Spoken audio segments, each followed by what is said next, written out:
ফাতেমা রাদিয়াল্লাহু তাআলা আনহা ইন্তেকাল করছে, করার পর তাকে কবরে রাখছে। রাখার পর আবু যর গিফারি কবরকে লক্ষ্য করে বলছে, কবর জানো তোমার মাঝে কাকে রেখে গেলাম? কবর এই দেখছেন, ওনারাও জানে এটা, মুখস্থ বলে ফেলতেছে।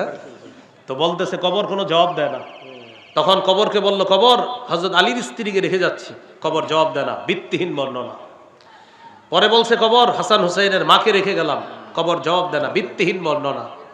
পরে বলছে, কবর মুহাম্মদ সাল্লাল্লাহু আলাইহি সাল্লামের কন্যাকে রেখে গেলাম। কবর জবাব দিছে। তারপরে কি জবাব দিছে? ওই যাই হোক, লম্বা হিস্টোরি, আমার তো এটা বলাই দরকার নাই, আর কি কম, পুরাটা ভিত্তিহীন বর্ণনা। সাহাবী আবু যর গিফারি, ওনার কি দরকার কবর এটা বলা, আর কবরের বা কি দরকার এটা বলা? হ্যাঁ, অথচ বুখারীতে আছে, সহিহ বুখারীর 2753 নম্বর হাদিস, 2753 নবীজি বলেছেন, ইয়া আব্বাস ইবনে আব্দুল মুত্তালিব, ও আমার চাচা আব্বাস, আপনি নিজে নিজের আগুন থেকে বাঁচান। লা উগনি আনকা মিনাল্লাহি শাইআ, আমি আল্লাহর আযাবের মোকাবেলায় আপনার কোনো উপকার করব না। ইয়া সফিয়া আম্মাতা রাসূলিল্লাহি সাল্লাল্লাহু আলাইহি সাল্লাম, ও আমার ফুফু সফিয়া, আপনি নিজের আগুন থেকে বাঁচান। আমি কিন্তু লা উগনি আনকি মিনাল্লাহি শাইআ, আযাবের মোকাবেলায় আপনার কোনো উপকার করব না। সর্বশেষ বলছে, ইয়া ফাতিমা বিনতা মুহাম্মাদিন সাল্লাল্লাহু আলাইহি সাল্লাম, ও মুহাম্মদ সাল্লাল্লাহু আলাইহি সাল্লামের কন্যা ফাতেমা, আগুন থেকে বাঁচাও।